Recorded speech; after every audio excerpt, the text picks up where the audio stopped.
It's 1929. America is throwing the wildest party in history. Everyone has money. Everyone has confidence. And nobody is checking if the punch bowl has a hole in it. The New York Stock Exchange was like a slot machine that never stopped paying. Stocks were going up. Prices were going up. Everyone just assumed gravity had been canceled permanently. Ordinary persons were buying stocks on something called margin. That means borrowing money to buy stocks. Brilliant plan. What could possibly go wrong with borrowed confidence? Banks were handing out loans like Halloween candy. Businesses were expanding. Factories were running. And every older person in a nice suit was absolutely convinced they were a genius. The Roaring Twenties had a soundtrack. Jazz, flappers, and the sweet hum of printing presses. It was the first time regular persons could feel rich without actually being rich. Think of the economy as a giant sandcastle. Everyone kept adding towers. Nobody wanted to be the person who said the tide was coming in, so nobody did. By 1928, the Dow Jones had tripled in 5 years. Tripled? Whoa. Your neighbor Gary bought stocks and got rich. Now everyone wants to be Gary. Gary is insufferable at dinner parties. I put everything in stocks. My savings, my car money, even my wife's birthday fund. Bold strategy. Very bold. By mid-1929, the market was a rocket ship pointed directly at the sun. Everyone assumed the rocket had infinite fuel. It did not have infinite fuel. It had almost none. Banks were using depositors' money to speculate on stocks too. Your savings account was secretly enrolled in a gambling tournament without your knowledge or consent. Lovely. The Federal Reserve had been raising interest rates since 1928. This was their version of turning off the party music. Nobody left the dance floor. They just danced angrier. Corporate profits were real, but stock prices had outrun them by a mile. A stock worth $10 was trading at 60. That gap is called speculation. That gap is also called a trap. Even shoeshine persons were giving stock tips by 1929. When the shoeshine person tells you which stocks to buy, that is historically your cue to start packing your bag. My guy at the exchange says, buy Consolidated Tractor. Can't lose. Which guy? The one who also sold you that swamp land? October 1929 was approaching. The stock market had begun showing tremors in September. Small dips, minor hiccups, the kind of hiccups that become avalanches by Tuesday. Some smart persons quietly started selling in September. They said nothing. They just smiled, collected their profits, and left before the building caught fire. Rude, but survivable. October 24th, 1929. Black Thursday. The market opened, and instead of going up, it went down. Then further down. Then so far down it needed a ladder to see the bottom. Panic selling started. Persons flooded the exchange trying to sell. But who was buying? Nobody. Everybody was a seller. The market is essentially a game where you need someone else to lose.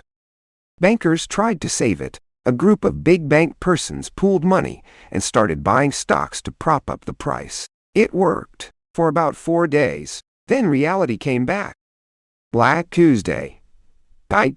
October 29. 16 million shares traded in one day. The ticker tape fell 3 hours behind. People were trading in the dark. Complete financial blindness. Persons who had borrowed to buy stocks now owed more than those stocks were worth. The bank called and said, "Pay us back." The person had nothing. That call had no good ending. Everything I had is gone. Everything. Mine too. At least we're broke together. That is the least comforting thing I have ever heard. The market had lost almost 90% of its value by 1932. 90%. If you had $100 in 1929, congratulations. You now had 11. Hope you weren't hungry. Banks started failing. Over 9,000 banks closed by 1933. When a bank closes, the persons with money inside it simply lose that money. No insurance, no backup, just gone. There were bank runs. Persons lined up around the block to get their money before the bank closed. The first persons in line were fine. The last persons in line were not fine at all. Businesses that survived the crash still needed loans to operate. Banks had no money. So businesses closed. When businesses close, persons lose jobs. Then, persons stop spending. Then, everything stops. Unemployment went from 3% to 25% in 4 years. 1 in 4 persons had no job. Think about that. Every 4 persons you see, one of them is standing in a bread line. Bread lines formed across American cities. Persons who owned businesses 2 years before were now in line for free soup. The line moved slowly. The soup was rarely remarkable. I used to own this block. Which one? This one, right here. I owned the bakery, the laundry, and the corner lot. Now, what do you own? This coat? Maybe. The crisis spread globally. Because of something called the gold standard, every country's currency was tied together like a chain gang. When one fell, they all stumbled forward together. Herbert Hoover was president. His strategy was essentially, let the market fix itself. This is like watching your house burn and deciding the fire is practicing self-regulation. Hoover did try some things. The Smoot-Hawley tariff was one of them. America slapped huge taxes on imports. Other countries slapped back. Global trade collapsed like a wet paper bag. Then came the Dust Bowl. Drought devastated the Great Plains. Poor farming practices had stripped the topsoil. Now farms turned to dust. Persons packed everything and just left.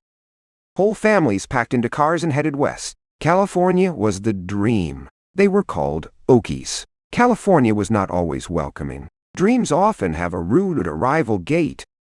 The sign says no Okies wanted. The sign is wrong. We don't go back. Then we keep moving. Yes, we always keep moving. By 1932, child malnutrition rates in New York City schools were alarming. This was not a faraway problem. This was kids in classrooms too hungry to hold a pencil. That is a real number. Franklin D. Roosevelt won the 1932 election in a landslide. Data de what? Bariat. Persons were not voting for him specifically. They were voting against the version of reality they were currently experiencing. FDR launched the New Deal. The idea was simple. Government spends money, creates jobs, builds things, gives persons something to do and somewhere to go. The opposite of wait and see. The Civilian Conservation Corps put hundreds of thousands of young persons to work in parks and forests. The Works Progress Administration built roads, schools, bridges, and airports. Real things. Social Security was created in 1935. The government said, when you get old and cannot work, we will send you money. This had literally never existed before in American history. Wild concept. They're saying the government is going to pay us when we retire. Pay us for being old. Apparently. That's the best policy I have ever heard. The New Deal also created banking regulations. The Glass-Steagall Act separated commercial banking from investment banking. Translation: banks could no longer gamble with your savings. Novel idea. The FDIC was created to ensure bank deposits up to a limit. Now if your bank failed, the government paid you back. This one rule ended bank runs almost immediately. One rule. That is it. Not everyone approved. Some persons called the New Deal socialism. Some called it communism. FDR called it saving capitalism from itself. The argument about which one is true never fully ended. Meanwhile, in Germany, the Depression created different conditions. Economic collapse, humiliation, and desperation made persons vote for extreme solutions. That path had a catastrophic destination. Back in America, recovery was slow. The New Deal helped, but did not fully cure the Depression. Unemployment was still 10% in 1940. Good policy takes time. Bad economics takes longer. What actually ended the Great Depression was World War II. Government spending on weapons, ships, and military equipment was simply the biggest economic stimulus in American history. Dark irony. Women entered the workforce in massive numbers during this period. When men went to war, female persons ran the factories, filled the offices, welded the ships, and did it better than expected. By 1941, unemployment had dropped dramatically. The economy was not just recovering, it was booming again. The sandcastle had been rebuilt, with a very different set of rules this time. Some of them. My father lost everything in '29. I've been saving in my mattress since. The bank is insured now. My mattress is also insured. By me. With a baseball bat. The Great Depression taught the world that unregulated markets can collapse under their own weight. The idea that markets self-correct perfectly turned out to be optimistic. Extremely optimistic. Dangerously so. John Maynard Keynes told governments the answer. In a recession you do not wait. You inject money, like a doctor who gives a patient medicine, rather than saying, feel better soon. The Depression also changed how Americans thought about the role of government forever. Before 1929, most persons believed government should stay out of the economy. That belief did not survive.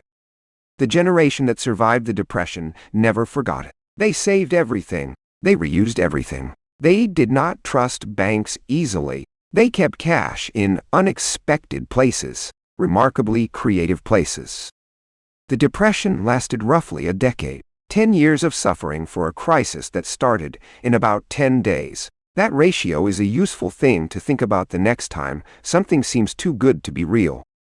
The structural failures were predictable in hindsight. Margin buying, unregulated banking, overproduction, no social safety net, no deposit insurance, no circuit breakers, a house with no fire code. They said it couldn't happen again. They put rules in. Then they removed the rules in 2008. And then, what happened? You know what happened. The economic crash of 2008 echoed the Great Depression in eerie ways. Margin investing, overconfidence, unregulated instruments, domino bank failures. The same play, different costumes, identical ending. The lessons of the Great Depression are not complicated. They are just inconvenient. Greed is predictable. Panic is predictable. The only real question is whether the rules hold when everyone is winning. The institutions built from the Depression, the FDIC, Social Security, unemployment insurance, became the invisible floor under the American economy. Most persons never notice them until they're gone.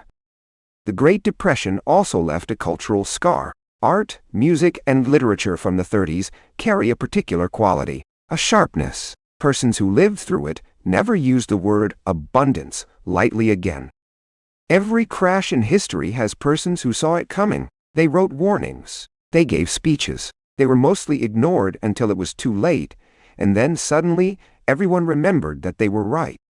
The recovery path was long, uneven, and painful. Some regions recovered faster. Some persons never fully recovered. Some towns disappeared entirely. History books give a tidy ending. Life did not. The Great Depression was not just a financial event. It was a human event. Millions of persons lost not just money but identity, stability, and the idea that working hard guaranteed anything at all. So next time everything is going up and Gary is at your dinner party telling you about his stocks, remember the punch bowl. Remember the sandcastle. Remember the tide. The tide always comes in eventually.